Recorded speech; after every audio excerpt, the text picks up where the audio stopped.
Snow fell like torn lace against the black panes of Snow Manor.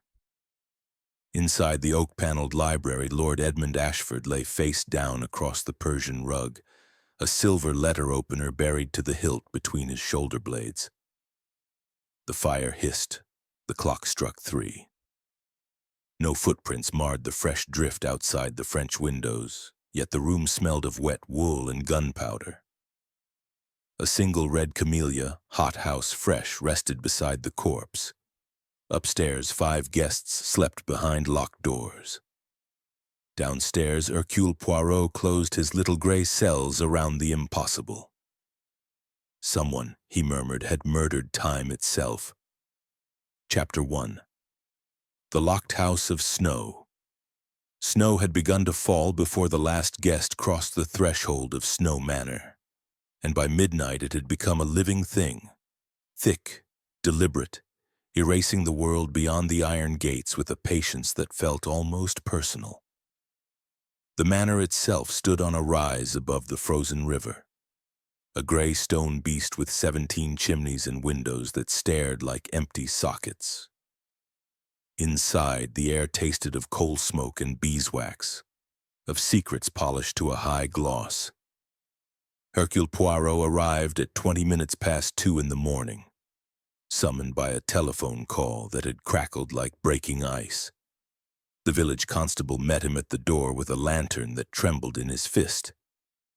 "Inspector Japp's stuck in the drift 3 miles out," the man said. "Road's gone. You're the nearest thing to Scotland Yard we've got." Poirot stepped over the threshold and paused, letting the warmth of the entrance hall settle on his shoulders like a cloak. His galoshes left perfect crescents of melted snow on the black and white tiles.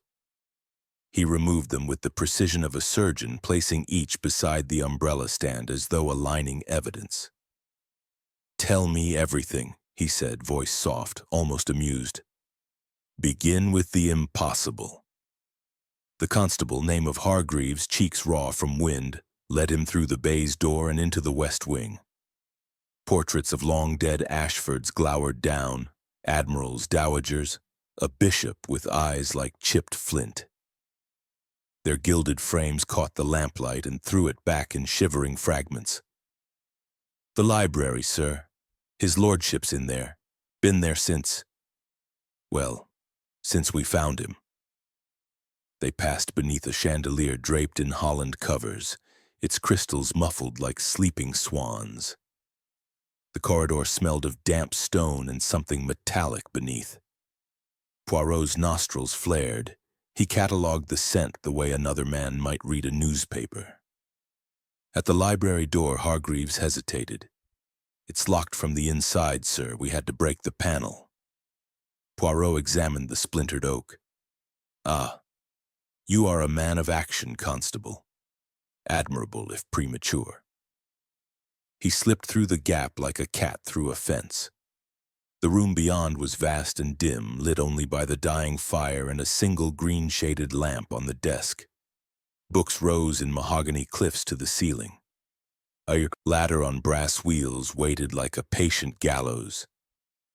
The rug, Persian, crimson, and indigo, was the color of spilled wine. Lord Edmund Ashford lay in the center of it, face down, arms flung wide as though embracing the pattern. The silver letter opener protruded from his back at a precise angle, the blade buried to the crest. Blood had soaked into the wool in a near-perfect circle, the edges already browning.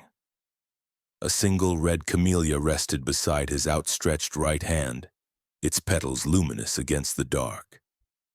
Poirot crouched, careful not to disturb the tableau. He studied the flower first, hothouse forced early. The stem had been cut with a diagonal stroke, clean, almost surgical. Next, the wound.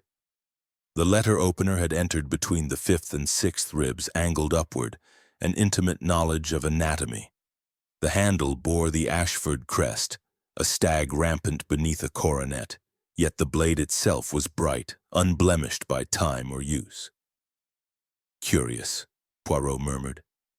"The family heirloom is tarnished in the drawing-room drawer.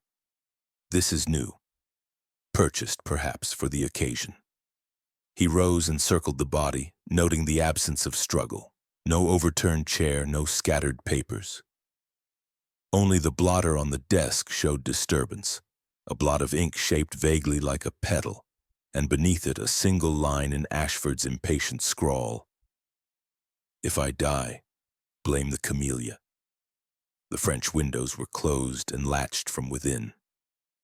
Outside, the snow lay undisturbed, no prints leading to or from the sill, though a drift had begun to pile against the glass. Poirot pressed a gloved finger to the pane. It came away wet. The room had been warm when the latch was thrown. He turned to the fireplace. The logs had burned low, but the ash held the ghost of a larger blaze. Someone had fed it recently, within the last hour. A brass poker lay across the fender, its tip darkened with soot and something darker still. Poirot lifted it to the lamp. Blood already oxidized flaked away like rust.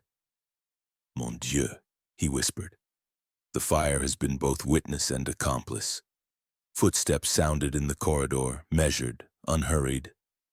Mrs. Danvers appeared in the doorway, gaunt as a winter willow. Her black dress rustled like dry leaves. "You'll be wanting the household, sir," she said.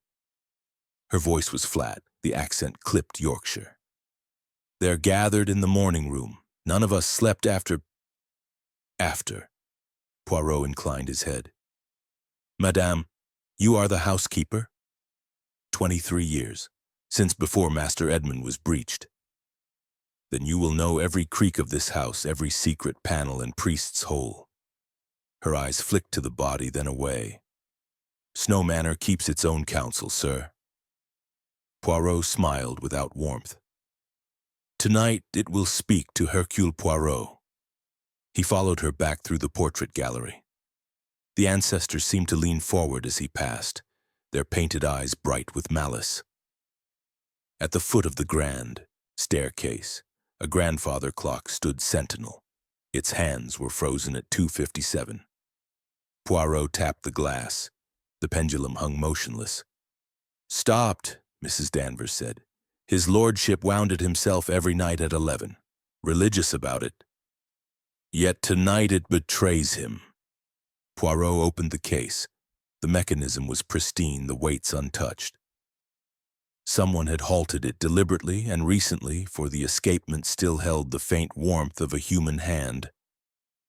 Upstairs, the guest wing formed a horseshoe around the central stairwell. 5 doors, all closed. From behind the third came the sound of retching. Dr. Felicity Crane emerged as they approached, wiping her mouth with a handkerchief. Her blonde hair had escaped its pins, her eyes were the color of winter sky. "You're the Belgian detective," she said, not a question. "Mademoiselle le Docteur, you examined the body?" "I pronounced him. Stab wound to the heart, instantaneous, no pulse, no rigor yet. Time of death between 2 and 3, I'd say." Poirot's mustache twitched. "Yet the clock says 2:57 and the fire was stoked at 3:30 according to the ash. You are certain of your timing?" She hesitated. "Body temperature's unreliable in a warm room, but the blood, it was still flowing when I arrived at 3:15. Flowing uphill, perhaps?" Poirot gestured to the staircase. "The library is below. You came down at 3:15, yet the wound bled at 2:57. "Explain." Dr. Crane's fingers tightened on the handkerchief. "I can't. Not yet." Captain Rupert Blaine appeared next, barefoot in a dressing gown of scarlet silk. His mustache drooped like a wounded thing. "Damnedest business," he barked. "Locked room, no footprints." Ashford was a bastard, but who'd go to this trouble? Poirot regarded him calmly. "You, perhaps, Capitaine. Your boots in the hall are wet to the ankle." "Walked the corridor," Blaine snapped. "Couldn't sleep. Storm does that." Miss Lavinia Gray drifted from her room like a sleepwalker, black velvet wrapper clutched at her throat. A camellia was pinned to her lapel, fresh, identical to the one beside the corpse. "I heard nothing," she said, voice brittle. Father and I quarreled at dinner. He sent me to bed like a child. Mr. Silas Blackwood brought up the rear, spectacles fogged, ledger tucked beneath his arm as though it were a shield. His lordship was reviewing accounts, he stammered. I left him at midnight. The numbers, they didn't add up. Poirot clapped his hands once, sharp as a pistol shot. Bon, we have our cast. 5 suspects, 1 corpse, and a house sealed tighter than Tutankhamun's tomb.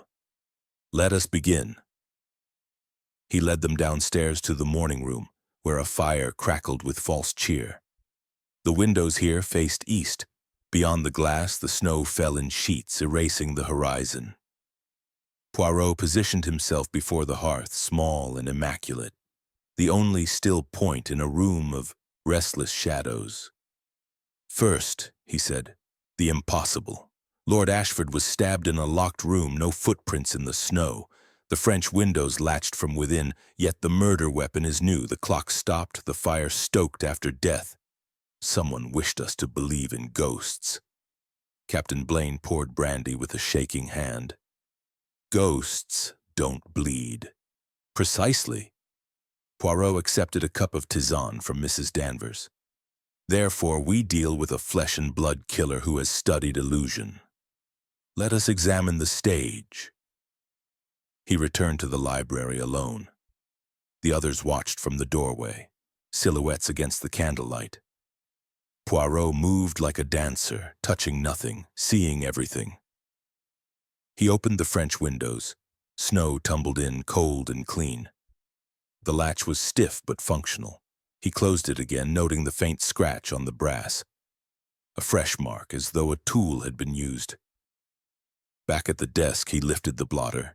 Beneath lay a second sheet of paper, crumpled as though discarded in haste. The ink was still wet. Meet me at 3. Conservatory. Come alone or the police learn everything. The handwriting was not Ashford's. Poirot folded the note into his pocketbook. He knelt beside the body once more, gently turning the dead man's head. Ashford's eyes were open, filmed with frost. In his right hand, clenched tight, was a single camellia petal, crushed, as though he had tried to hide it even in death. Upstairs, a door slammed. Footsteps pounded along the corridor. Dr. Crane's voice rose in a shout cut short. Poirot was already moving, cane tapping like a metronome. He reached the landing as Captain Blaine burst from his room, face purple. "She's gone!" he roared. "The Crane woman vanished!" Poirot's eyes narrowed. The door to the east wing, the forbidden wing, stood ajar. Snow drifted across the threshold from a broken pane high in the stairwell window, and on the carpet leading toward the darkness were wet footprints too small for a man's boot. Poirot smiled, a small, terrible smile. Ah, the play begins in earnest. He stepped into the east wing where the air was colder, older. Dust sheets hung like shrouds over furniture that had not been touched since Lady Ashford's death 10 years before. The footprints ended at a nursery door. Inside, a rocking horse waited, painted eyes bright with accusation. On its saddle lay a camellia, fresh as sin. And beneath the horse, half hidden by a fallen sheet, was Dr. Crane's medical bag. Open, contents spilled. A syringe glinted among the vials. Poirot lifted it carefully. The plunger was depressed. A single drop of clear liquid trembled at the needle's tip. Poison, he murmured. But for whom? From the corridor came the sound of Mrs. Danvers screaming, a thin, tearing sound that went on and on. Poirot turned, cane raised like a sword. The footprints had reversed, leading back toward the main house. But now there were 2 sets. One small, one large, the larger prints overlapping the smaller as though in pursuit. He followed them down the servants' stair, through the kitchen where copper pans gleamed like watchful eyes, into the conservatory. The glass house was a jungle of shadows, orchids and ferns pressing against the frost-filigreed panes. The door stood open to the night. Snow had blown across the tiled floor in perfect, unbroken waves. At the far end, beneath the camellia tree, its branches heavy with unnatural winter blooms, lay Dr. Crane. She was on her knees, retching into a flower pot. Her left hand clutched a torn scrap of paper. Poirot knelt beside her. "What is it, Doctor?" She thrust the paper at him. It was the corner of a photograph, the rest burned away. What remained showed a younger Lord Ashford, arm around a woman whose face had been scratched out with savage strokes. On the back, in Ashford's hand, she pushed Eleanor. I saw. Dr. Crane's voice was a thread. He was going to expose me. I came to beg, but when I arrived, she pointed. Beneath the tree, half buried in compost, was the twin to the murder weapon, another silver letter opener, blade-stained rust brown. And beside it, a child's sled, its runners crusted with ice and something darker. Poirot stood very still. The conservatory door had no latch on the inside. To leave, one would need to exit through the manor proper, or climb the glass wall to the roof 30 feet above the snow. He looked up. The glass was intact, but a single pane near the apex was missing, leaving a jagged hole no wider than a man's fist. Snow had drifted through it onto the highest shelf of orchids, and caught in the splintered edge was a scrap of scarlet silk, matching Captain Blaine's dressing gown. Poirot's little gray cells whirred like the clock that no longer ticked. He saw it then. The shape of the impossible, the architecture of deceit. Someone had entered through the broken pane, descended the iron framework like a sailor on rigging, committed murder, and exited the same way, leaving no prints in the snow because the snow had not yet begun to fall when the crime was planned. But the storm had come early. The killer had been trapped inside with the rest of them, forced to improvise. He turned to Dr. Crane. "You are not the murderer, Doctor, but you are the key." Her eyes widened. "What do you—" A gunshot shattered the silence. Glass exploded somewhere in the main house. Poirot was already running, cane skidding on the wet tiles. He burst into the entrance hall to find the others clustered around the grandfather clock. Its face was shattered, hands twisted like broken wings. At its base lay Captain Blaine, blood pooling beneath his head, a Webley revolver smoking in his limp hand. Miss Grey stood over him, camellia crushed in her fist. "He tried to shoot me," she whispered. "Said I knew too much." Poirot knelt beside the captain. The wound was to the temple, powder burns, black against the skin. Suicide, or murder made to look so. Blaine's eyes stared sightlessly at the ceiling, reflecting the chandelier's muffled crystals. Mrs. Danvers began to weep, a dry, tearing sound. Mr. Blackwood adjusted his spectacles with fingers that would not stop shaking. Poirot rose slowly. "The clock is destroyed. The time of death can no longer be fixed. Someone is tying up loose ends." He looked at each face in turn. The doctor, pale as porcelain. The heiress, eyes bright with unshed tears. The secretary, ledger clutched like a rosary. The housekeeper, apron twisted into knots. Outside, the snow continued to fall, thick and deliberate, burying the world one secret at a time. Poirot twirled his mustache and smiled at the storm. "Very well," he said softly. "Let the game begin." Chapter 2. 5 Faces at Breakfast. The morning room at Snow Manor faced southeast, so the first pale blade of light slid across the parquet just after 8:30. It found the long mahogany table already laid for breakfast, silver chafing dishes breathing steam. A single red camellia floating in a finger bowl of water at Lord Ashford's empty place. The flower had not been there when Mrs. Danvers set the table at 6. Someone had placed it since. Hercule Poirot entered first, immaculate in dove gray, the knot of his tie as precise as a theorem.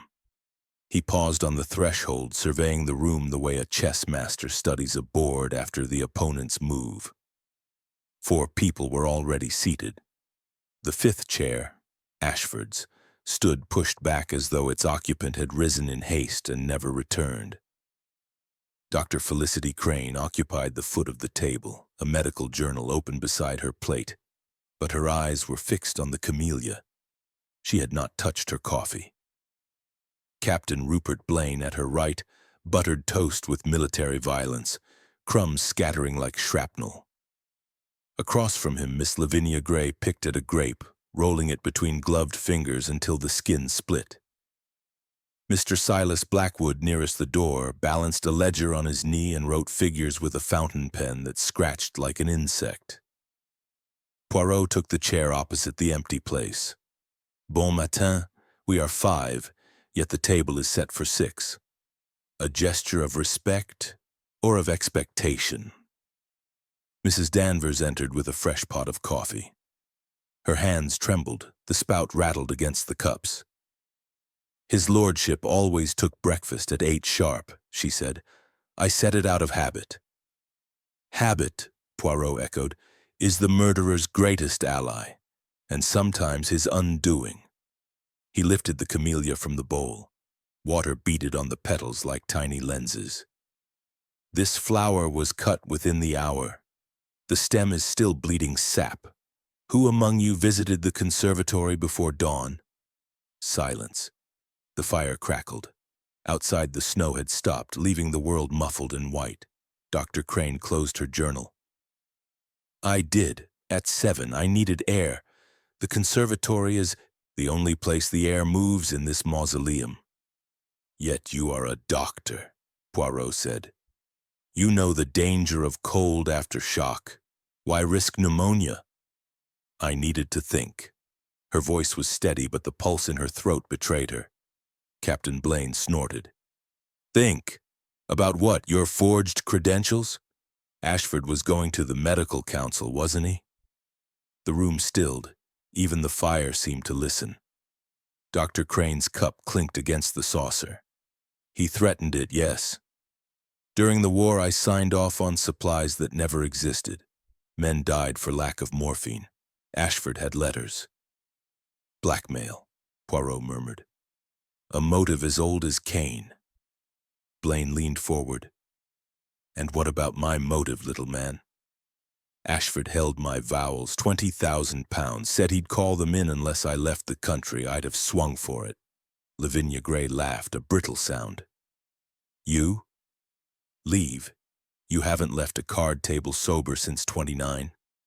She turned to Poirot. Father was cutting me out of the will. Said my modern friends were an embarrassment. I was to have a pension, 500 a year. I'd be a charity case. Blackwood's pen stopped scratching. His lordship discovered discrepancies, he said quietly. 3,000 pounds mislaid over 6 months. He confronted me last night, said he'd give me until morning to explain, or face charges. Poirot steepled his fingers. 4 motives, each sufficient for murder, yet only one blade found its mark. Let us examine the alibis. He began with Dr. Crane. You retired at 11:30, you say. Mrs. Danvers heard your door close. But the conservatory door creaks. Did you oil the hinges this morning, Doctor? I used the servant's stair, she replied. It's quieter. Convenient. Poirot turned to Blaine. You claim to have paced the corridor until 2, yet your boots, size 10 hobnailed, are dry now. Where are the wet ones? In the boot room I changed.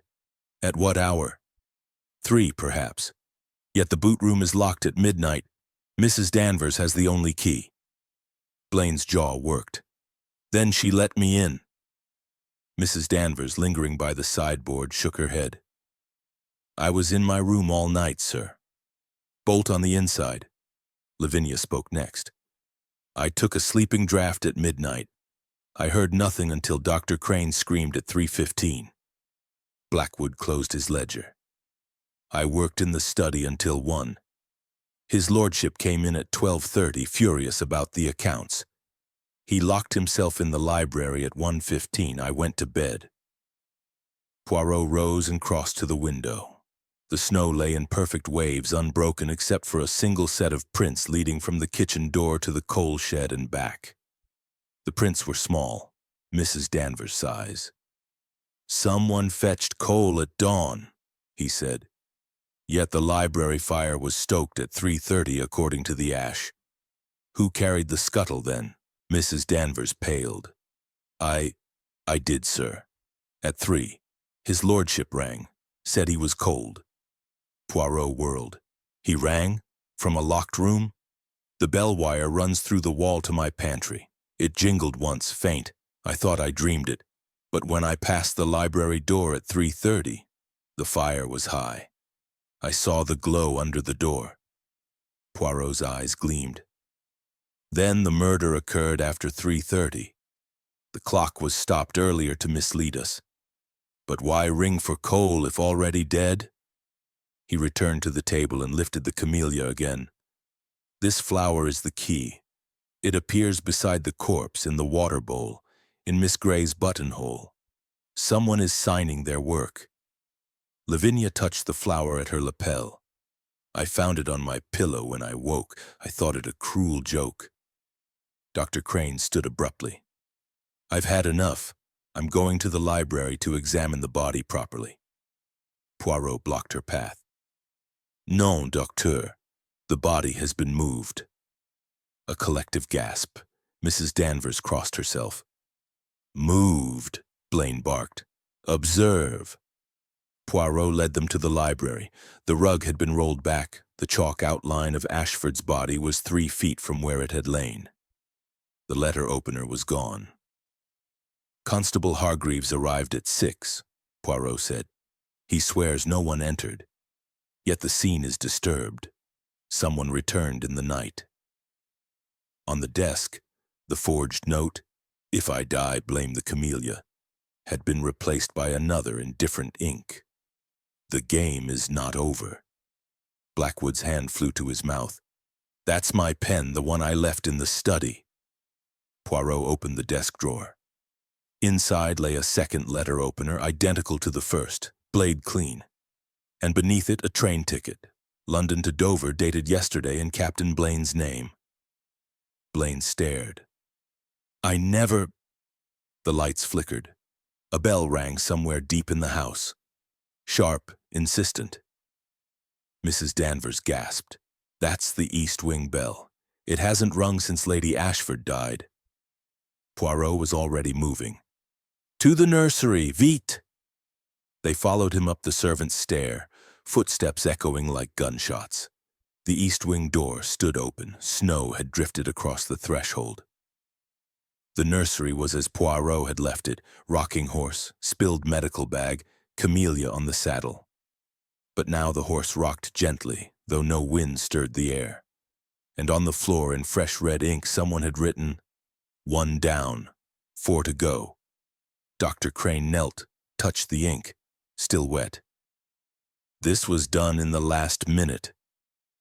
From the corridor came the sound of a door slamming. Poirot ran, the others behind him. The guest wing was empty. Every door stood open except Lavinia Gray's. Poirot tried the handle. Locked. "Lavinia!" Blaine pounded on the panels. "Open up!" A muffled sob answered, then silence. Poirot stepped back. "The key, Mrs. Danvers." She produced a ring heavy with iron. The third key turned. The door swung inward. Lavinia Gray sat at her dressing table, wrists bound with her own stockings, a camellia stuffed in her mouth like a gag. Her eyes were wide, pupils dilated. On the mirror, in lipstick. Tick-tock. Who stopped the clock?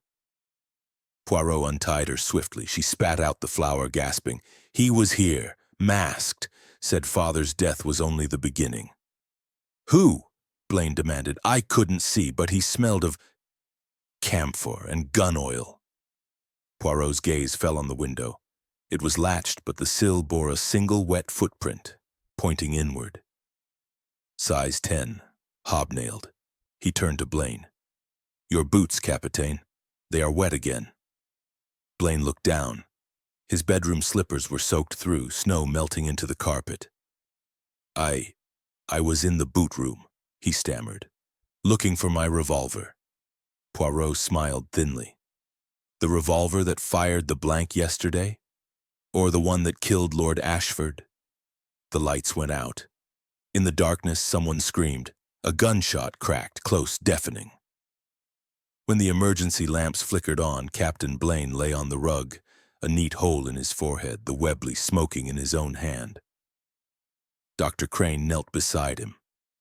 Dead, instantaneous.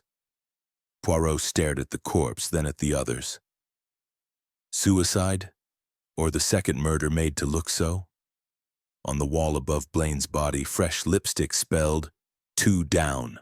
The camellia from Lavinia's mouth lay crushed beneath Blaine's boot, its petals spread like drops of blood.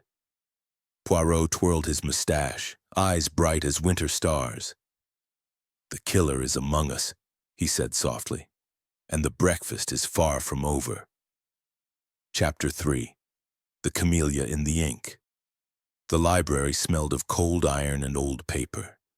Snow Manor's heart had stopped beating the moment Lord Ashford's blood soaked the rug, and now the silence pressed in like a second storm.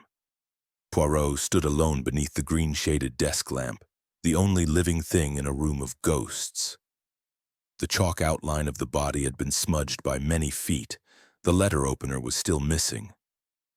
Yet the blotter remained, its ink petals staring up like an accusation. Poirot lifted it with tweezers fashioned from a silver toast rack. The paper was heavy, cream-laid, watermarked with the Ashford crest. The blot showed a camellia, 5 petals precise, the pressure of a right thumb unmistakable. He laid a sheet of onion skin over it and traced the shape with a pencil. Then he opened the top drawer and removed Ashford's fountain pen. Left-handed nib, slanted, the gold worn smooth by decades of impatient scrawl. "Non," he murmured. "The flower is forged like the note." He turned to the French windows. The latch was scratched, yes, but the scratches were old, years of careless maids with coal scuttles. He examined the sill, a faint crescent of melted snow, no larger than a sixpence. Someone had stood here briefly, perhaps to listen. The drift outside remained virgin. Footsteps approached, soft, deliberate. Dr. Felicity Crane appeared in the doorway, coat over her arm, medical bag in hand. Her face was the color of parchment. "I've come for the post-mortem," she said. "Constable Hargreaves telephoned the coroner. The inquest is delayed until the thaw." I thought professional courtesy. Poirot inclined his head. "You are thorough, doctor. But the body has been moved twice since dawn. First by the person who rolled the rug, second by Captain Blaine's suicide." "Suicide?" She set the bag down. "The angle is wrong. A right-handed man shooting his right temple leaves powder stippling on the left cheek. Blaine had none." Poirot's eyes gleamed. "Précisément. Someone held the gun to his head and pulled the trigger. But we will return to that. First, the camellia." He led her to the conservatory. The glasshouse was a cavern of green shadow, the air thick with the scent of earth and forced bloom. The camellia tree, Camellia japonica, Lady Eleanor, stood at the center, its branches heavy with crimson flowers that should not exist in January. Poirot plucked one. The stem bled milky sap. "Lady Ashford's favorite," Dr. Crane said quietly. "He planted it the year she died, said it was her soul trapped in petals." Poirot examined the cut. "This flower was taken at 7 this morning. Your visit, doctor. Yet another was placed beside the corpse at 3. Someone harvests them like signatures." He knelt beneath the tree. The compost was disturbed. A shallow trench had been dug and refilled. With a trowel from the potting bench, he excavated. 6 inches down lay a small tin box, rust-flaked, the kind used for morphine ampules during the war. Inside, a bundle of letters tied with black ribbon and a photograph. Lady Ashford on the nursery rocking horse, laughing, her face scratched out with a scalpel. Dr. Crane's breath caught. That's my scalpel mark. I kept it after the inquest. Poirot opened the first letter. Ashford's handwriting frantic. Felicity, you pushed her. I saw. The stairs were slick with rain. Eleanor reached for the balustrade and you, God help me, you let her fall. Meet me tonight or the police learn everything. The second letter was a reply in Dr. Crane's neat copperplate. I was saving her from you, the beatings, the laudanum. She begged me. It was mercy. Poirot closed the box. Blackmail, but not murder, yet. A bell rang, sharp, metallic from the main house. Mrs. Danvers' voice echoed up the stairwell. Mr. Poirot, telephone, it's Inspector Japp. He's at the village, says the snowplow's through. Poirot pocketed the tin. Stay here, doctor. Guard the tree. He hurried to the morning room. The telephone receiver lay on the blotter like a black beetle. Japp's voice crackled through the wire. Poirot? The plows at the gates. Found something in the drift, boot prints leading to the east wing window, then vanishing. And a revolver, Army. Issue, 1 round fired. Serial number matches Blaine's service record. Poirot's grip tightened.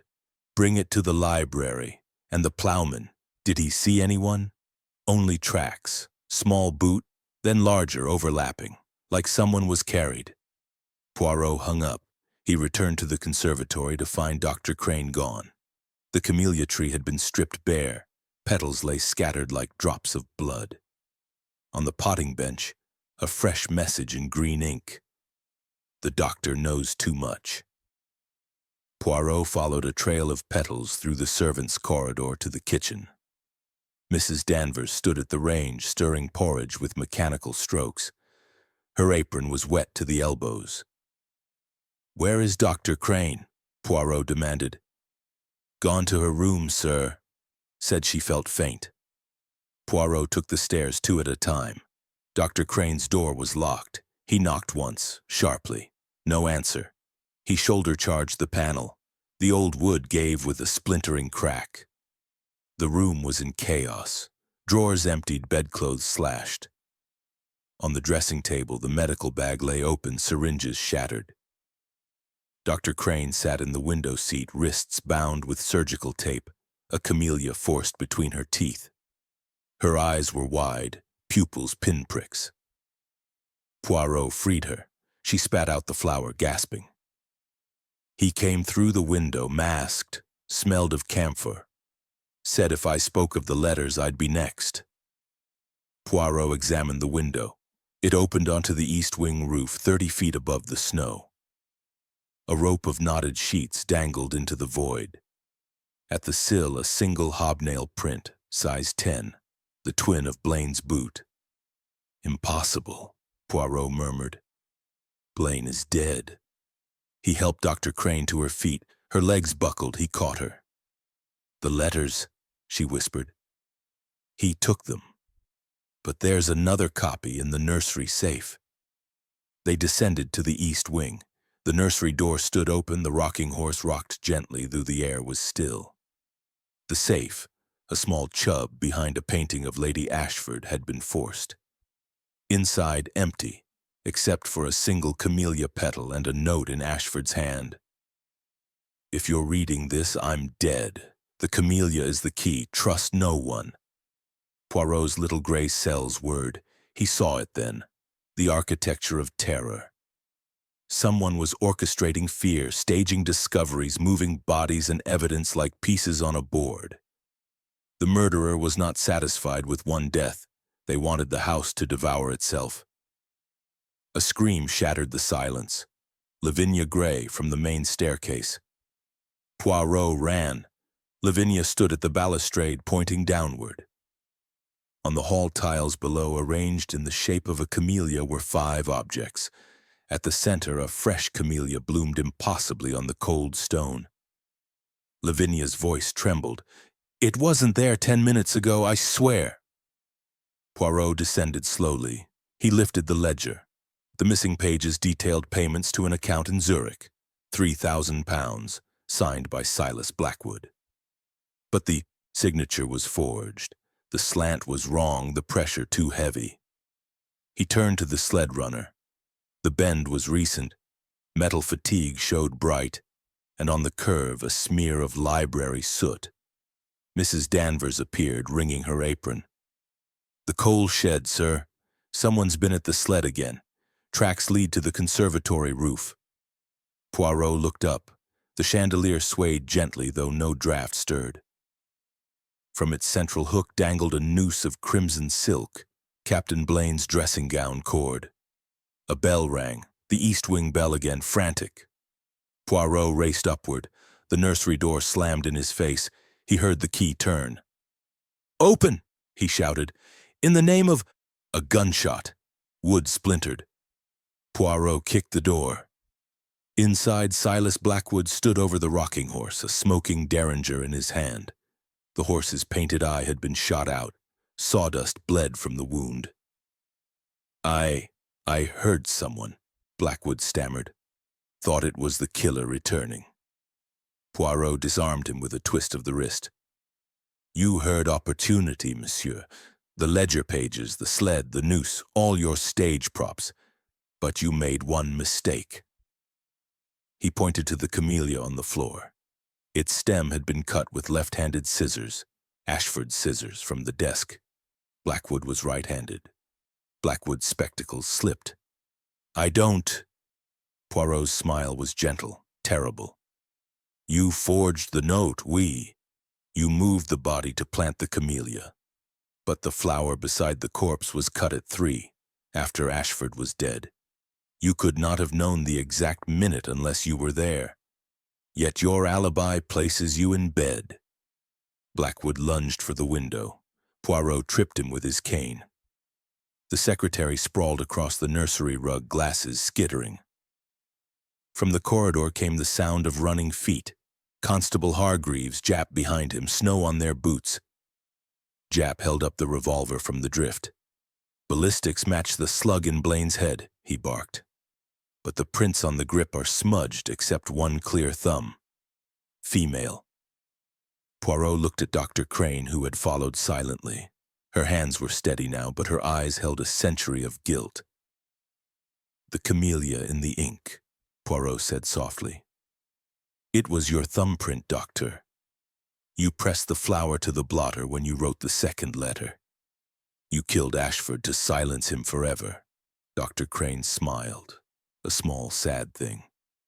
"He would have destroyed us all. The war, the lies, Eleanor's death, it was a mercy." She reached into her pocket. Poirot moved, but too late. She pressed a morphine ampoule to her neck, the plunger depressed. She slumped against the rocking horse, eyes already glazing. Japp caught her as she fell. "Poison, fast-acting." Poirot knelt beside her. The camellia was her signature and her confession. She orchestrated the terror to cover her tracks, using Blackwood's forgeries, Blaine's debts, Lavinia's fear. But the little gray cells do not lie. He lifted the camellia from Dr. Crane's limp hand. Beneath it, a final note in her handwriting. "The flower blooms in winter. Forgive me." Outside, the snow began to fall again, soft as forgiveness, relentless as truth. Chapter 4. Footprints that vanished. Snow Manor woke to a sky the color of tarnished pewter. The storm had spent itself in the night, leaving behind a silence so complete that the creak of a floorboard sounded like a gunshot. Hercule Poirot stood at the library's French windows, coat collar turned up, breath fogging the glass. Beyond the pane, the snow lay in perfect wind-sculpted waves, no ridge broken, no hollow filled. Yet inside, the rug bore the damp ghost of a trail that ended at the chalk outline of Lord Ashford's body. Poirot opened the window. Cold air rushed in, carrying the scent of pine and iron. He stepped onto the narrow balcony, boots crunching. The drift beneath was untouched, yet a single flake trembled on the iron railing, melted at the edges as though warmed by a human hand. He scraped it into an envelope with his penknife. "Curious," he murmured. "The killer entered after the snow began, yet left no print. Therefore the print was never made." He returned inside and knelt where the damp trail began. The rug's pile was pressed flat in a narrow line, no wider than a man's palm. He laid his cane along it, exactly 37 inches from window to corpse. He measured again to the fireplace. Another 37. The trail formed a perfect isosceles triangle. Précisément. The killer walked the same path twice, once in, once out. But how to erase the evidence? He lifted the rug. Beneath, the parquet was dry. No moisture had soaked through. Therefore, the dampness was deliberate, applied after the fact. He sniffed the fibers. Coal tar soap, the kind used in the scullery. Footsteps approached, heavy, military. Inspector Japp stomped in, snow on his shoulders, a bulldog in human form. "Plows at the gate," he barked. "Found this in the drift by the east wing." He held up a child's sled, runners crusted with ice and library soot. Tracks lead from the coal shed to the conservatory roof, then vanish, like the bloke flew. Poirot examined the sled. The seat bore a smear of green ink, identical to the message in the nursery. One runner was bent, the metal bright where it had struck something hard.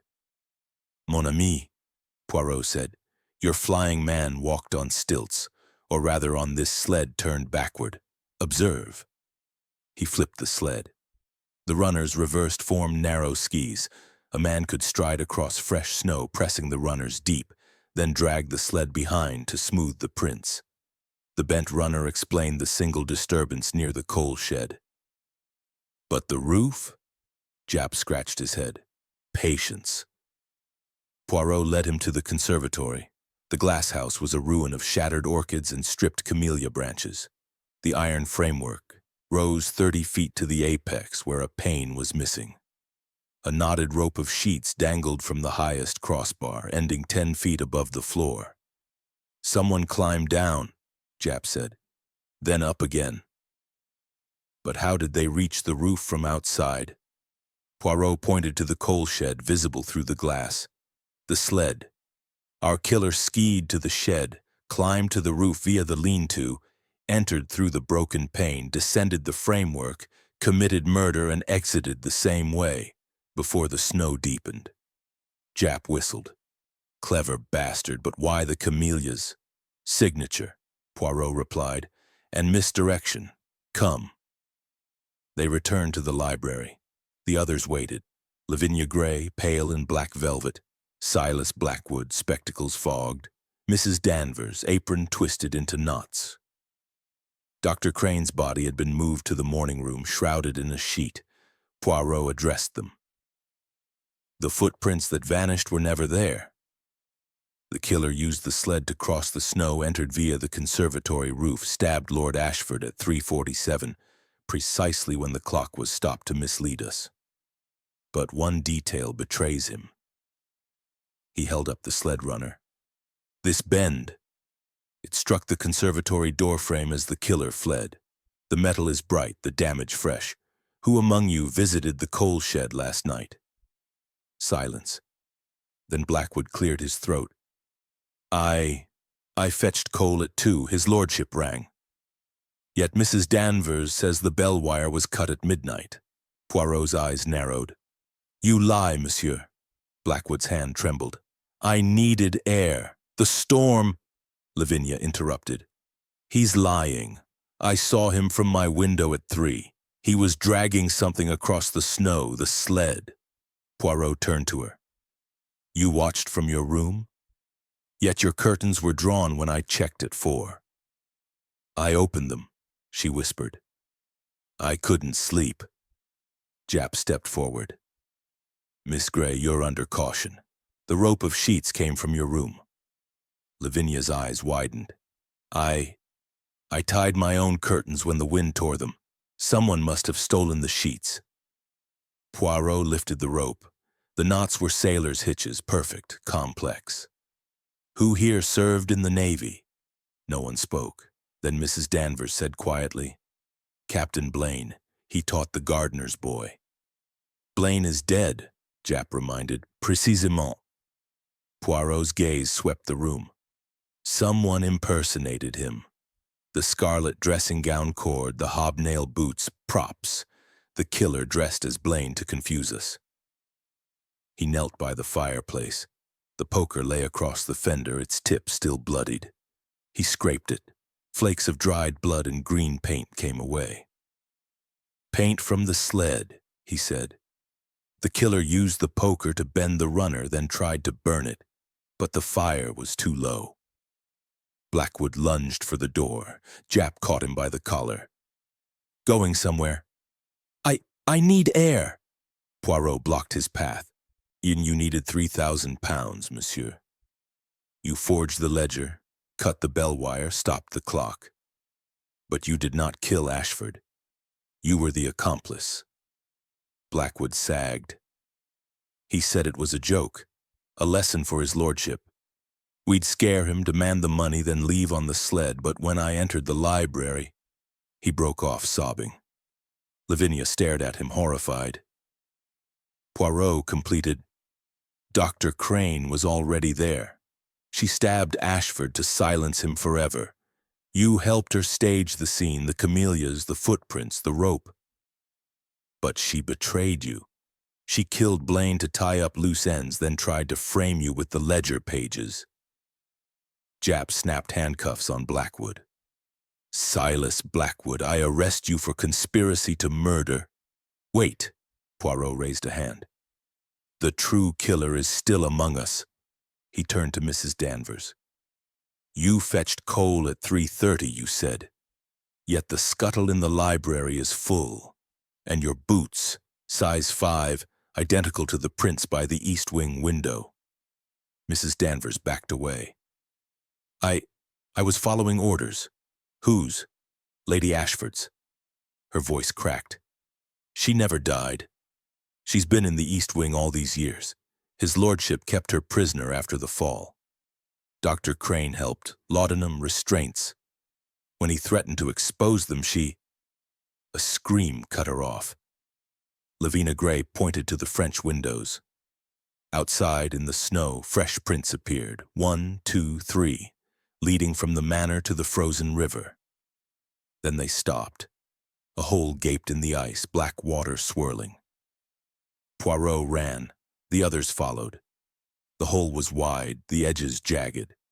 A camellia floated on the surface, petals spreading like blood. Jap shone his torch. Beneath the ice, a woman's face stared up. Gaunt, eyes open, hair floating like seaweed. Lady Ashford, preserved by the cold. Mrs. Danvers fell to her knees. "She escaped last night. Said she'd finish what she started. She killed him. Stabbed him with the letter opener she kept hidden all these years." Poirot stared at the hole. "She entered through the conservatory roof using the sled. She staged the camellias to frame Dr. Crane, but the ice betrayed her."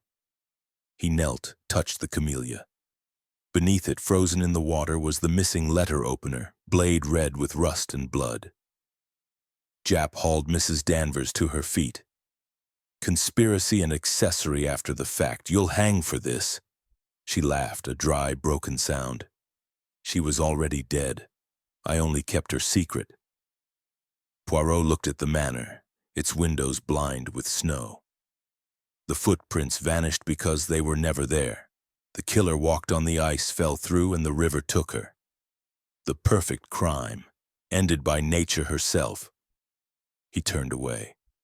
The snow began to fall again, soft and deliberate, covering the hole, the camellia, the truth. Behind him, Blackwood sobbed. Lavinia stared at the ice, whispering, "Mother?" Poirot twirled his mustache. "The little gray cells triumph, mes amis. But the house of snow keeps its secret still." Chapter 5. The Clock That Lied. The grandfather clock in the entrance hall had been a wedding gift to the first Lord Ashford in 1843, its case carved from a single slab of bog oak, its face painted with moons and stars. It had chimed every quarter hour for 90 years, a heartbeat for Snow Manor. Now it lay on its side, glass shattered, hands twisted like broken fingers, the pendulum stilled forever. Captain Rupert Blaine's blood had dried in a black halo around his head, the Webley revolver still warm in his slack hand. Hercule Poirot stood over the wreckage, coat unbuttoned, gloves immaculate. The others formed a half-circle. Lavinia Gray, black shawl clutched like a shield. Silas Blackwood handcuffed, spectacles askew. Mrs. Danvers, apron soaked with tears. Inspector Japp, notebook open, pencil poised. Dr. Felicity Crane's body had been moved to the pantry awaiting the coroner's van. Lady Ashford's corpse floated somewhere beneath the river ice, unreachable until spring. Poirot knelt, careful not to disturb the blood. He lifted the clock's broken face.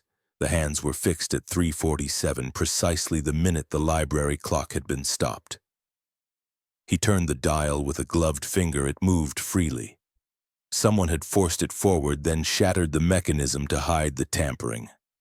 Précisément, he murmured. The clock that lied was never the library's alone. This one told the same falsehood. Japp grunted. Blaine shot himself at 4:30. I heard the shot from the gatehouse, but the library clock says 2:57 and the hall clock says 3:47. Which is it? Neither. Poirot rose. The true time of Lord Ashford's death is 3:47, as this clock would have shown had it not been destroyed. The library clock was stopped earlier to create confusion. Someone wished us to believe the murder occurred before the storm sealed the house. He led them to the library. The French windows stood open. Snow had drifted across the sill in a perfect crescent. Poirot pointed to the latch. Observe. The scratch is fresh, made with the poker last night. The killer entered here, but not from outside. He closed the windows and drew the curtains. The room darkened to a green gloom. The fire was stoked at 3:30, according to the ash. Mrs. Danvers heard the bell at 3:25, yet Lord Ashford was dead by 3:47. Who rang? Mrs. Danvers wrung her hands. I thought it was his lordship. The wire runs to my pantry. It jingled once. Faint. Like a ghost. Poirot opened the pantry door. The bell wire had been cut cleanly, the ends frayed. Cut at midnight, he said. Yet the bell rang at 3:25, therefore someone imitated the sound. He produced a small brass bell from his pocket, identical to the one above the pantry door. This was found in Captain Blaine's room. He rang it from the corridor, luring Mrs. Danvers to the library. She saw the fire high, the body already cooling. Mrs. Danvers shook her head. I never... You saw what you were meant to see, Poirot said gently. The killer staged the scene, but the clock hands were moved after death. Who had access? He turned to Blackwood. You, monsieur. You stopped the library clock at 2:57 to establish a false timeline, but you did not kill Ashford. You were the distraction. Blackwood's cuffs clinked. I only forged the note. Dr. Crane is dead, Japp snapped. And Lady Ashford's in the river. Who's left? Poirot's gaze fell on Lavinia Gray. She stood by the fireplace, camellia pinned to her lapel, eyes red-rimmed. You, mademoiselle. You inherited the manor, the fortune, the secrets. You knew about your mother. Lavinia's voice was a thread. She was alive. Father kept her in the East Wing. Drugged, chained. Dr. Crane helped. When he threatened to expose them, Mother escaped. She killed him. Poirot shook his head. No. Lady Ashford died 10 years ago. The woman in the ice was an imposter. He opened the desk drawer and removed a photograph, the one from the conservatory tin, Lady Ashford's face scratched out. He held it to the light. Observe the eyes, brown, yet the corpse in the river had blue eyes. Contact lenses, perhaps. Someone played the role of the mad wife. Japp stared. Who? Poirot turned to Mrs. Danvers. You, madame. You were Lady Ashford's maid. You knew her voice, her mannerisms. You wore her clothes, her perfume. You staged the escape, the footprints, the camellias. Mrs. Danvers laughed, a dry, cracked sound.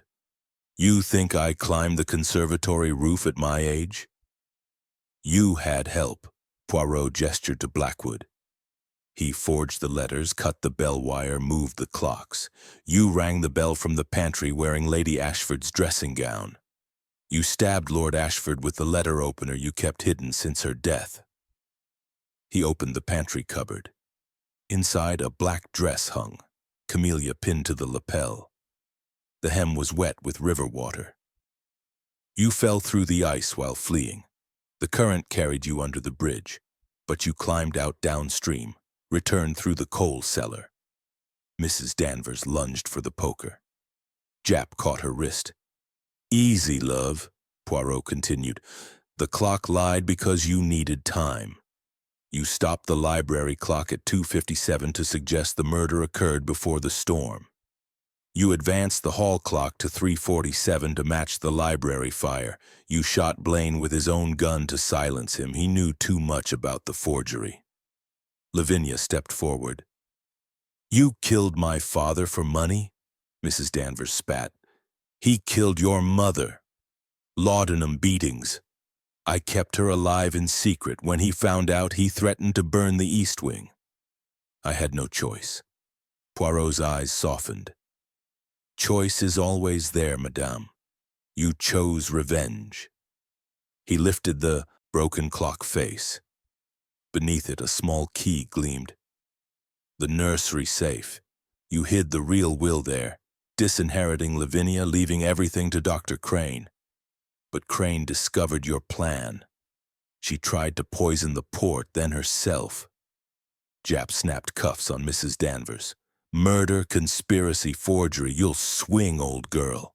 She sagged. Let me see her. Let me see Eleanor. Poirot led them to the river. The hole had frozen over, a camellia trapped beneath the ice like a red star. Mrs. Danvers pressed her face to the surface. I'm sorry, my lady. A wind stirred the pines. The camellia spun slowly, petals spreading. Poirot turned away. The clock that lied is silenced. The House of Snow keeps its final secret. Behind him, Lavinia Gray began to cry. Soft, endless, like the thaw beginning far below. Chapter 6. Poison in the Port.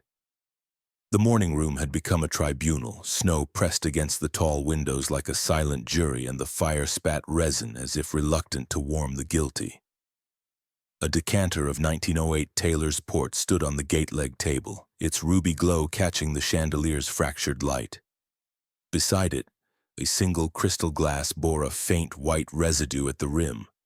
Hercule Poirot lifted the glass to his nose, bitter almonds beneath the fruit. Strychnine, he announced. Enough to kill a regiment. Inspector Jap, coat unbuttoned, tie askew, glowered at the four survivors. Lavinia Gray sat rigid, black gloves clenched in her lap. Silas Blackwood nursed bruised wrists where the cuffs had bitten. Mrs. Danvers, apron removed for the first time in 23 years, stared at the carpet as though it might open and swallow her. Constable Hargreaves guarded the door, rifle at the ready. Poirot set the glass down with deliberate care. Lord Ashford drank nothing after dinner. He loathed port, yet someone decanted this bottle at 11:47 last night.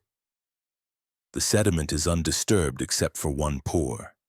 Who among you played sommelier? Lavinia's voice was a whisper. Father kept the key in his waistcoat. I saw Mrs. Danvers take it after the library. Mrs. Danvers did not look up. His lordship asked for a nightcap. I opened the cellar, poured a glass, left it on the tray. He never touched it. Yet the glass was rinsed, Poirot said, and the decanter resealed. Someone feared a second victim. He crossed to the sideboard and lifted the silver tray. Beneath it lay a small brown bottle. Laudanum, half empty, label scratched off. Lady Ashford's medicine. You kept it, madam, long after her death. Mrs. Danvers' shoulders shook. For the pain she suffered, or for the silence. Poirot opened the bottle. The scent was cloying, sweet. Laudanum masked strychnine's taste. A clever poisoner could lace the port, wait for the thaw, and let the coroner blame heart failure. Jap snorted. Coroner's van is stuck at the bridge. We'll have the truth now.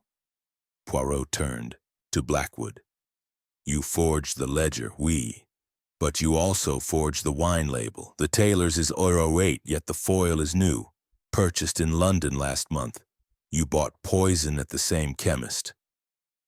Blackwood's spectacles flashed. I needed funds.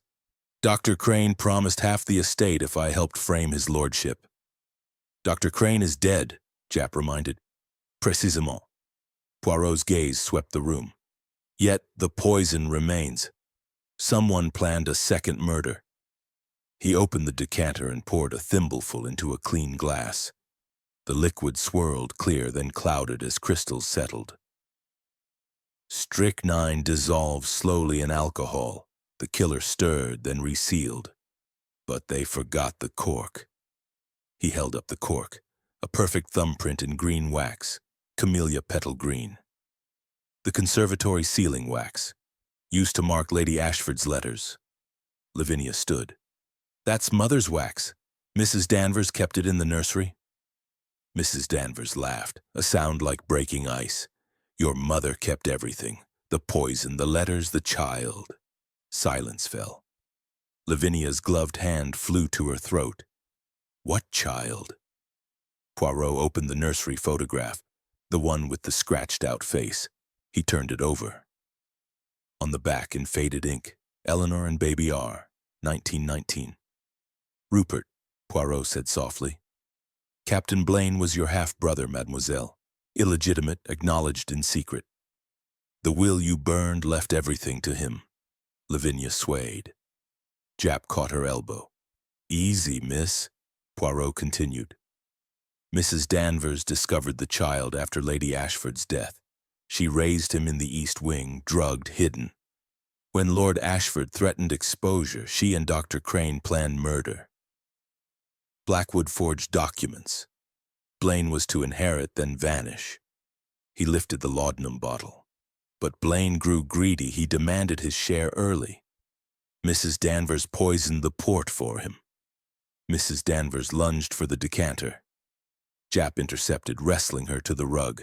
The port spilled, staining the carpet like blood. You bitch, Blackwood shouted. You promised me.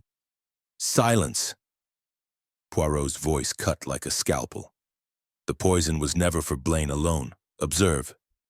He opened the sideboard drawer. Inside lay a second bottle. Port, identical label, but the liquid clear. This is the real tailor's. The poisoned decanter was switched at 3:12 a.m. after Mrs. Danvers saw the library fire. She intended the household to drink at breakfast. Lavinia stared at the stain spreading across the rug. You meant to kill us all, Mrs. Danvers spat. Your father killed my lady. You're his spawn. Jap hauled her to her feet. Murder, attempted murder, conspiracy. You'll hang, Danvers. She smiled, teeth yellowed. Let the snow take me. I kept her secret. Poirot knelt by the spilled port. Beneath the table, a single camellia petal floated in the liquid, perfect, untouched. He lifted it with tweezers. On the underside, in microscopic writing, Forgive me, R. Blaine's confession, Poirot said. He knew the port was poisoned. He drank it anyway. To protect you, mademoiselle. Lavinia began to cry, soundless, shoulders shaking. Blackwood stared at the floor, muttering figures that no longer mattered. Poirot stood. The clock lied, the footprints vanished, the camellias bloomed in winter. But poison in the port is honest. It kills without disguise. He corked the real decanter and handed it to Jap. For the coroner, the rest burns. Jap nodded to Hargreaves. Take her to the pantry, lock the door. Mrs. Danvers was led away, humming a lullaby from 1919. The notes echoed down the corridor like a ghost's farewell. Poirot turned to Lavinia. "You are the last Ashford, mademoiselle. The manor is yours. But the snow will melt, and the river will give up its dead." She looked at the camellia in his hand. "Burn it. Burn everything." Outside, the thaw began, a soft, relentless drip from the eaves. The snow slid from the roof in sheets, revealing the conservatory's broken pane, the sled half buried in the drift, the river's black wound already closing. Poirot watched the water carry the camellia downstream, red against the ice. "Poison in the port," he murmured.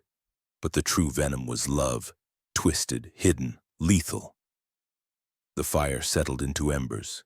In the silence, the house exhaled a century of secrets, and Snow Manor began, slowly, to wake. Chapter 7. The Secret of the East Wing. Snow Manor's East Wing had been sealed since 1919, the year Lady Eleanor Ashford supposedly fell down the marble staircase and broke her neck. The corridor beyond the baize door was a museum of dust. Holland covers over the furniture, cobwebs veiling the gas sconces, a child's rocking horse frozen mid-gallop. The air tasted of camphor and mildew, and every footstep raised a sigh from the floorboards as though the house itself resented being disturbed. Hercule Poirot moved ahead of the others, cane tapping a soft Morse code on the parquet. Inspector Japp followed with a bullseye lantern. Its beam cut through the gloom like a scalpel. Behind them came Lavinia Gray, black veil lifted, eyes wide with something between dread and hunger. Silas Blackwood shuffled in handcuffs, spectacles fogged. Mrs. Danvers had been locked in the pantry cellar. Her lullaby still echoed faintly through the pipes. Poirot stopped at the nursery door. The paint was blistered, the brass knob tarnished to verdigris. A single camellia lay on the threshold, petals bruised but fresh. He lifted it with a handkerchief. "Cut within the hour," he said. "Yet the conservatory tree is stripped bare. Someone tends a secret plant." Japp tried the handle. Locked. He raised a boot. Poirot stayed him with a gloved hand. "Patience, mon ami. The key is knowledge, not force." He knelt and examined the lock. A Chubb 6 lever, the kind used in banks. A fresh scratch marred the escutcheon, made by a tool, not a key. He produced his pick set, worked the tumblers with the delicacy of a watchmaker. The lock yielded with a soft click. The nursery beyond was a shrine to arrested childhood. A cot stood beneath the window, sheets yellowed but neatly tucked. A doll with one porcelain eye stared from a shelf. On the walls, faded murals of knights and dragons peeled in long curls. The rocking horse waited in the center, its painted smile manic. A camellia was pinned to the saddle with a hat pin, Lady Ashford's pearl-headed pin missing since the inquest. Poirot crossed to the cot. The mattress sagged under an invisible weight. He lifted the sheet. Beneath lay a child's blanket, monogrammed R.A.B. in faded silk. A faint scent of milk and talcum powder lingered. "Rupert Ashford Blaine," he murmured. "The secret son." Lavinia's breath caught. "He lived here?" "Until he was 7, Poirot said. Then sent to school under his mother's maiden name. Mrs. Danvers raised him in this wing, drugged with laudanum to keep him quiet. Lord Ashford paid for silence. Dr. Crane supplied the medicine." Japp swung the lantern. The beam caught a small door in the paneling, barely 3 feet high, the height of a child. It stood ajar. Beyond, a narrow staircase spiraled downward. "The priest's hole," Japp grunted, "leads to the wine cellar." Poirot descended first. The stairs were steep, the air colder, thick with the smell of cork and damp stone. At the bottom, a brick arch opened into the cellar proper. Rows of bottles lay in racks like sleeping soldiers. In the center stood a deal table, and on it a portable spirit stove, a kettle, and a single cup. still warm. Someone had been living here. Poirot lifted the cup. Inside, a residue of cocoa. Beside it, a child's drawing. Stick figures labeled Mummy, Daddy Rupert. Daddy had a knife in his back. Lavinia took the drawing with trembling fingers.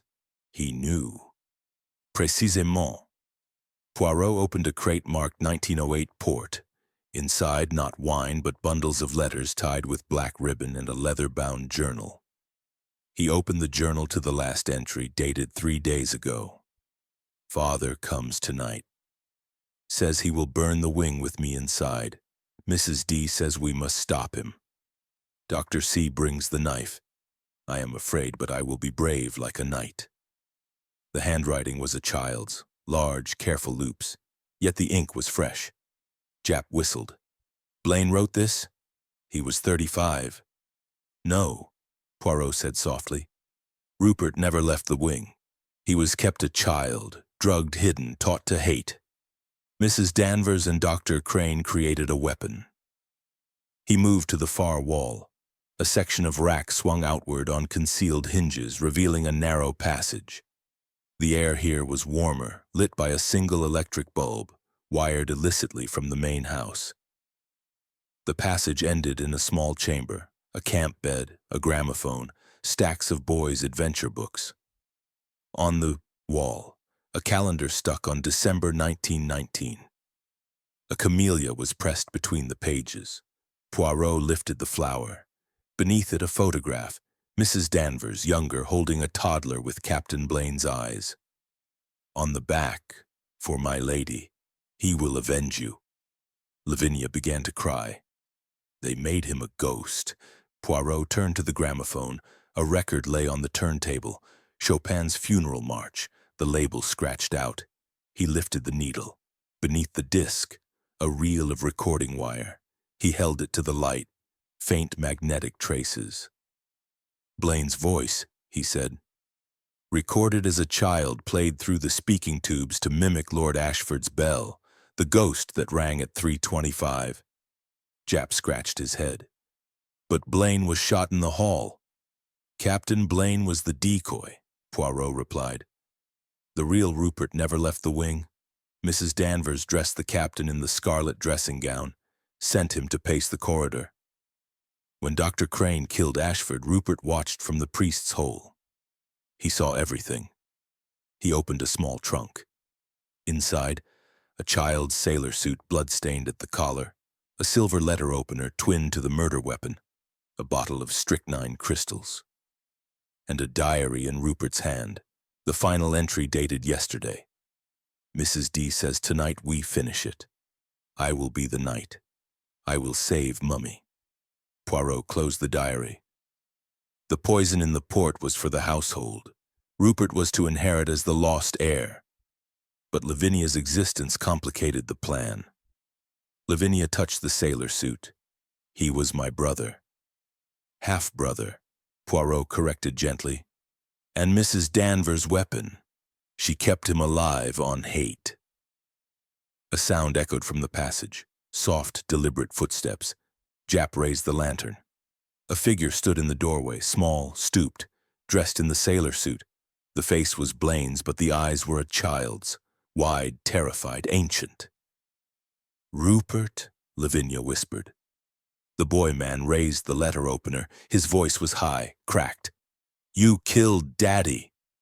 Poirot stepped forward, hands open. Non, mon petit. Your father killed your mother long ago, Mrs. Danvers lied. Rupert's hand trembled. She said you'd say that. He lunged. Jap caught his wrist. The knife clattered to the stone. Rupert collapsed, sobbing, a child's wail echoing in the adult throat. Poirot knelt beside him. It is finished, Rupert. The snow melts. The truth thaws. Upstairs, the east wing bell rang once. Clear, final. Mrs. Danvers' voice drifted through the pipes, faint but triumphant. For my lady. Jap cuffed Rupert gently. Attempted murder on top of everything else. Poirot stood.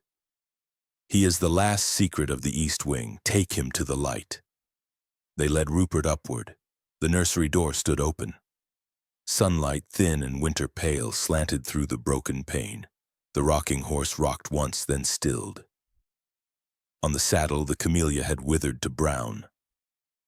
Lavinia picked it up. "I burn the wing," she said. "Let the house forget."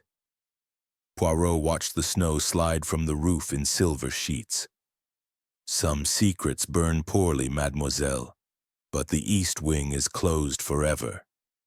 Behind them, the priest's whole side shut, the rack swinging back into place. The camellia crumbled to dust in Lavinia's hand, and Snow Manor exhaled its final ghost. Chapter 8. Confessions at Midnight.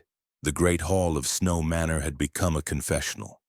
Midnight pressed against the tall windows, the moon a thin coin behind racing clouds. The fire had burned low, throwing long shadows that danced like guilty memories. A single candelabrum stood on the refectory table, its 6 flames trembling in the draught. Around it sat the remnants of the house, Lavinia Gray, veil discarded, face pale as the camellia pinned to her breast. Silas Blackwood, wrists raw from cuffs, spectacles reflecting the candlelight like twin moons. Rupert Ashford Blaine, small in the oversized sailor suit, rocking gently as though the nursery horse still carried him. Inspector Japp, notebook closed, pipe clenched unlit between his teeth. Mrs. Danvers had been taken to the village jail at dusk. Her lullaby no longer echoed through the pipes. Hercule Poirot stood at the head of the table, small and immaculate, the candle flames gilding the curves of his mustache. He held a silver letter opener, the twin of the murder weapon, turning it slowly so the Ashford crest caught the light. "Minuet," he said softly. "The hour when truth strips off its mask. We have followed footprints that vanished, clocks that lied, poison in the port, secrets in the east wing. Yet one thread remains untied. Who struck the fatal blow?" Silence. The fire cracked. Rupert's rocking ceased. Poirot laid the letter opener beside its mate, the bloodied original cleaned but still bearing a faint rust shadow. 2 blades identical. One purchased in London last month, one hidden in the east wing since 1919. The killer chose carefully. He turned to Blackwood. "You forged the ledger, the wine label, the child's diary. You cut the bell wire, stopped the clocks, but you did not stab Lord Ashford. Your hands shake too much for precision." Blackwood's head jerked up. I only wanted the money. Dr. Crane said—" "Dr. Crane is dead," Japp growled. "And Danvers is in irons. Speak plain." Poirot's gaze shifted to Rupert. The boy man's eyes were fixed on the camellia in Lavinia's lap. "You, mon petit, were the knight. Mrs. Danvers armed you with the old letter opener, told you to save your mummy, but you are left-handed. The wound was delivered by a right-handed thrust." Rupert began to rock again, humming the lullaby under his breath. Lavinia's voice cut the silence like a shard of glass. "It was me." The candles flickered. Japp leaned forward. "Say that again, miss." "I killed him." Lavinia's hands were steady now, the gloves removed. "I found Mother's letters in the nursery safe. The real ones, not the forgeries. Father planned to burn the wing with Rupert inside. I took the new letter opener from the desk, went to the library at 3:42. He was at the window watching the snow. I stabbed him once between the ribs. He never made a sound." Poirot's eyes narrowed. "Yet the clock was stopped at 2:57. You would have needed to return later to move the hands." "I did." Lavinia's voice did not waver.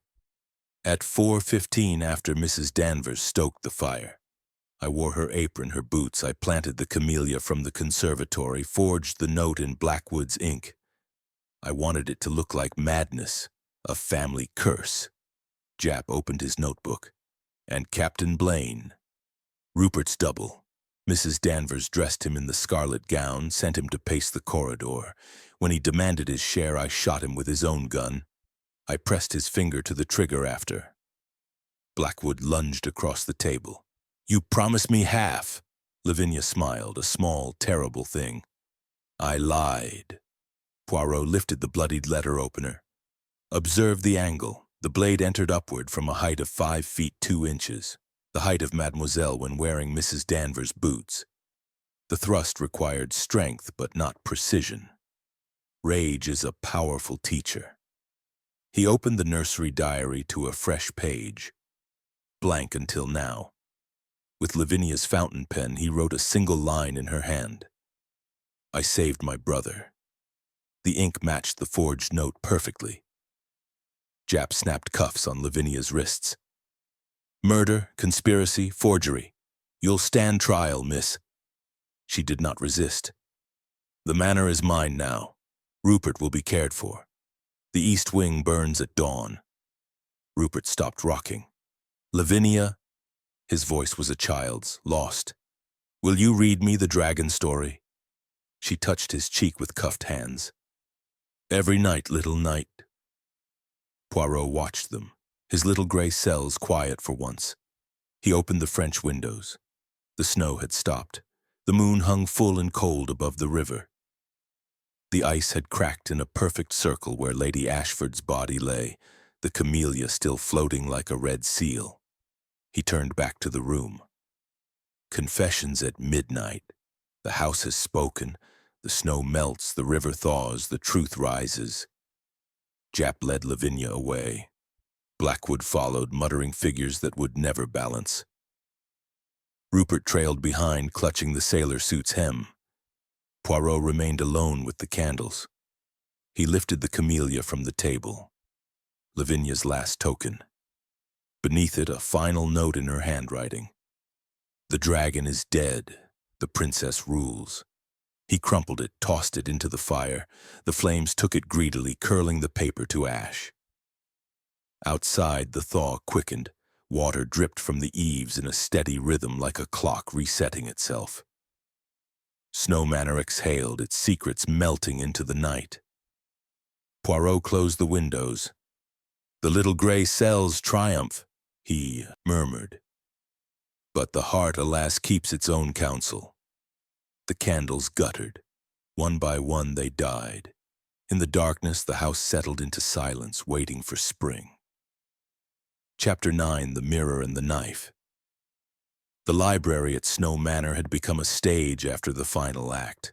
The rug rolled back, the chalk outlines smudged, the French windows sealed with police tape that fluttered like a surrender flag. Yet at 2:17 a.m., the room was lit only by a single storm lantern on the desk, its beam cutting a hard white circle across the Persian rug. Hercule Poirot stood in the center, coat unbuttoned, gloves folded neatly in his pocket. He held the 2 silver letter openers, one pristine, one bearing the faint ghost of Lord Ashford's blood, crossing them like a pair of dueling swords. Inspector Jap had taken Lavinia Gray, Silas Blackwood, and Rupert to the village jail an hour earlier.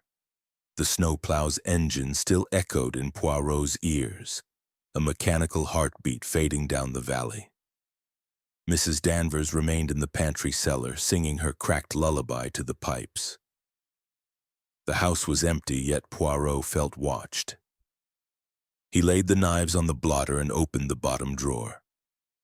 Inside lay a small hand mirror in a mother-of-pearl frame. Lady Ashford's dressing table mirror, missing since the inquest. The glass was cracked in a spider's web from the center as though struck by a fist. On the back, etched with a diamond, were the words, "Look closer, Hercule." Poirot angled the lantern. The crack fractured his reflection into a dozen green-eyed selves. He turned the mirror.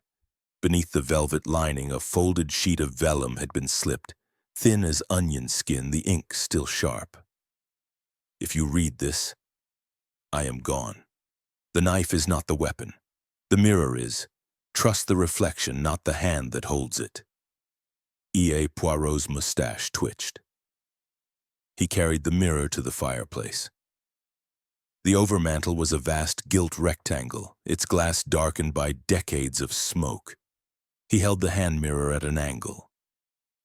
The reflection showed not the room behind him, but a second library, identical yet reversed. In the reflected desk stood a third letter opener, blade buried in the blotter. In the reflected rug, the chalk outline was fresh, the blood still wet. Mon Dieu, he whispered. A camera obscura. He climbed onto the fender and examined the frame. The gilt was hollow, a concealed hinge at the base. He pressed. The mirror swung outward like a door. Behind it, a narrow cavity had been cut into the chimney breast. Inside lay a tripod, a Leica camera, and a reel of 35mm film. The lens pointed through a pinhole in the glass, invisible from the room. Poirot removed the reel. The leader bore a single frame. Lord Ashford at the desk, 3:42 a.m. The clock behind him frozen at 2:57. The next frame, Lavinia entering, letter opener raised. The third, the blade descending. The fourth, Ashford slumping, blood blooming. The fifth, Lavinia wiping the blade. Whodunit, planting the camellia, stopping the clock at 3:47. The final frame, Lavinia turning to the mirror, smiling straight at the lens. Poirot descended, heart ticking like the clock that no longer lied. He loaded the reel into the lantern's projector gate and threw the image onto the far wall. The photographs unfolded in silence, each click a hammer blow. The door creaked. Lavinia Gray stood on the threshold, wrists free of cuffs, black dress torn at the hem. Her eyes were bright, almost amused. "You found my little cinema," she said. "Mother taught me. She photographed father's rages, his beatings, evidence for the divorce that never came." Poirot kept the projector running. "You staged the murder for the camera, but why?" "To be believed." Lavinia stepped into the light. "No one would credit a daughter's word against a lord. But film is truth. I planned every frame. The clocks, the footprints, the camellias. I even poisoned the port to keep the others occupied." She opened her hand. In it lay the pearl-headed hatpin from the rocking horse. Rupert was never the killer. He was the audience. Mrs. Danvers thought she controlled him. I controlled her. Blackwood forged for money. Dr. Crane died for guilt. You, Monsieur Poirot, were the final witness. Poirot's voice was soft. "You confess again, mademoiselle, but the mirror shows more." He angled the hand mirror. In its reflection, Lavinia held not the hatpin but the bloodied letter opener. Behind her, the chalk outline moved. Lord Ashford's hand twitched. Lavinia laughed. "A trick of the light. Father's been dead since 3:47. "Non." Poirot stepped aside. The projector's beam now struck the actual overmantel. The glass was not a mirror, but a two-way pane. Behind it, in the concealed cavity, Lord Ashford sat bound to a chair, gagged, eyes wide with terror. Blood soaked his waistcoat, but the wound was shallow, a staged stab to the shoulder. The letter opener protruded from the chair back, not his heart. Lavinia's smile faltered.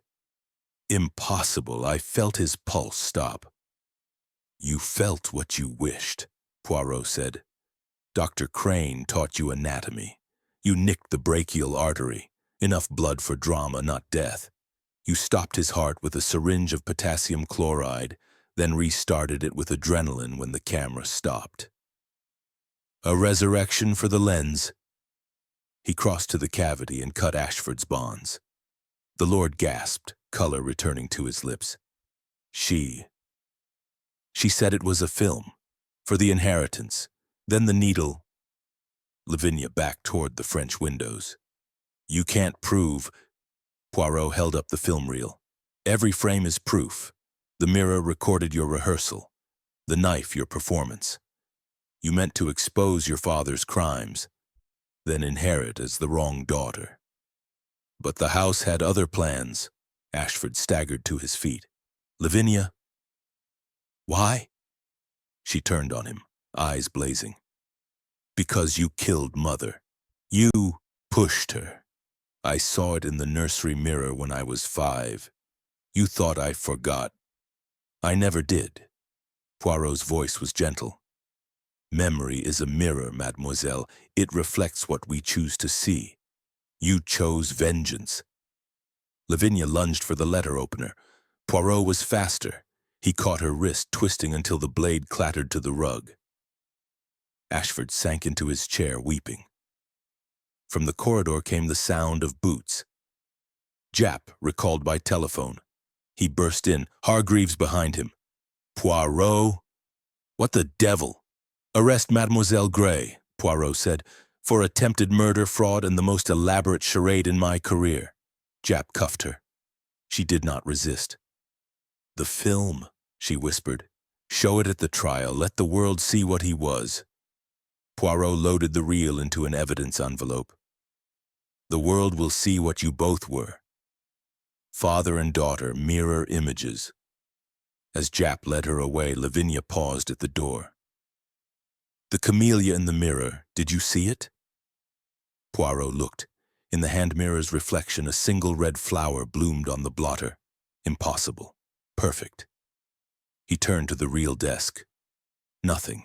He smiled, small and sad. The house keeps its illusions, mademoiselle, but the little gray cells see clearly. The lantern guttered. In the dying light, the overmantel mirror showed only an empty room, the chalk outline fading. The knives crossed like a promise kept. Outside, the thaw roared. The river carried ice and secrets toward the sea, and Snow Manor's final reflection dissolved into dawn. Chapter 10. The Little Gray Cells. Triumph, dawn bled rose across the snow, turning the drifts the color of watered blood. Snow Manor stood stripped of illusion. Police tape fluttered from the gates. The conservatory roof gaped like a broken jaw. The east wing windows stared blind.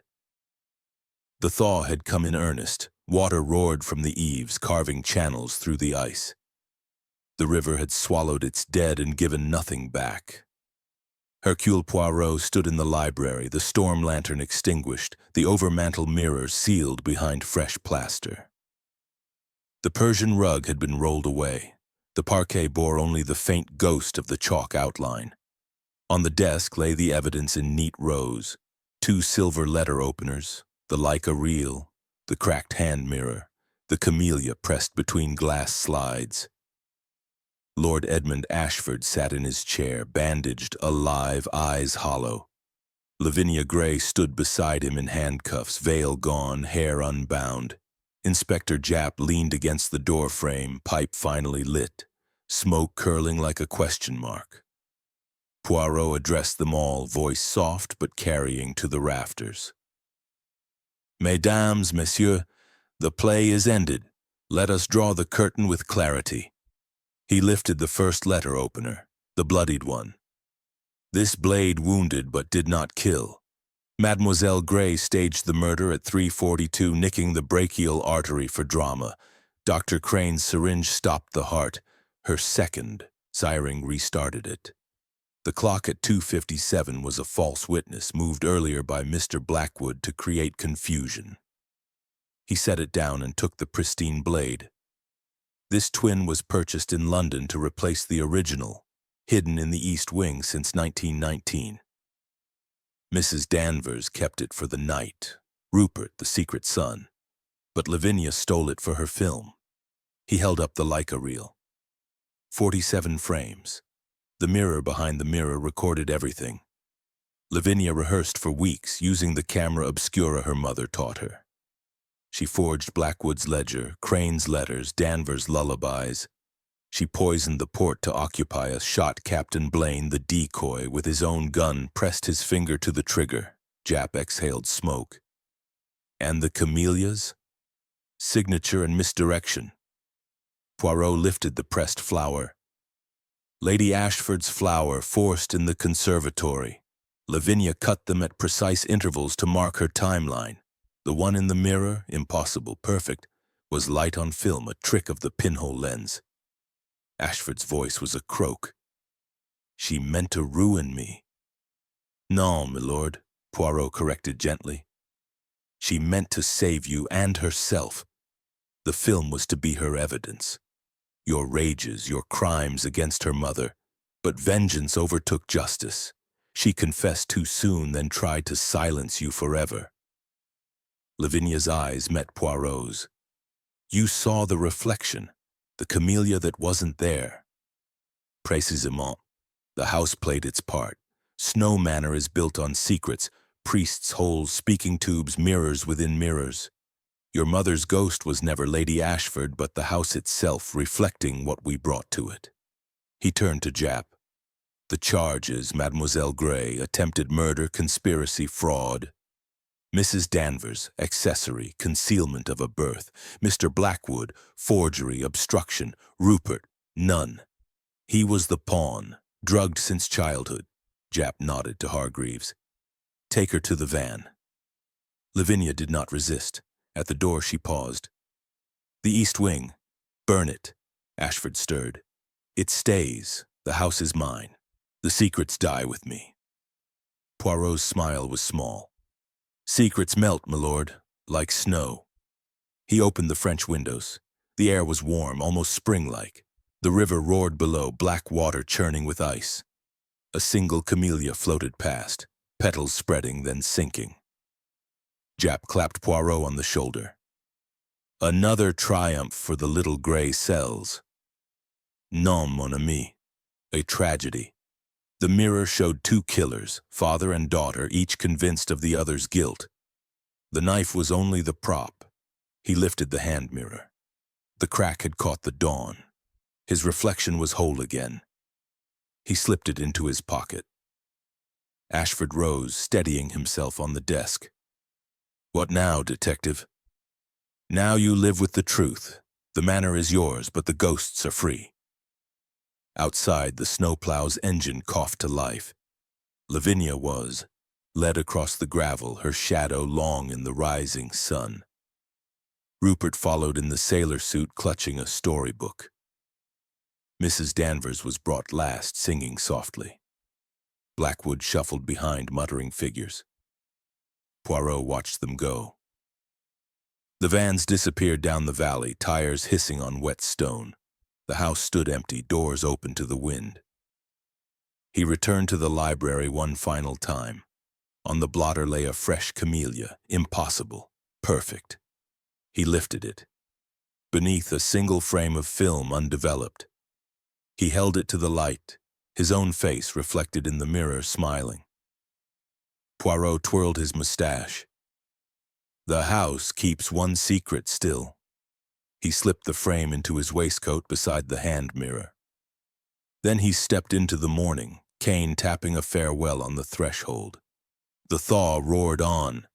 Snow Manor exhaled, its windows blind, its mirrors dark. By noon, the river had risen to the terrace. By dusk, the conservatory roof collapsed in a cascade of glass and petals. The east wing bell rang once, clear, final, then fell silent forever. Poirot did not look back. The little gray cells had triumphed, but the heart of Snow Manor beat on, beneath the flood, beneath the ice, beneath the snow that would come again.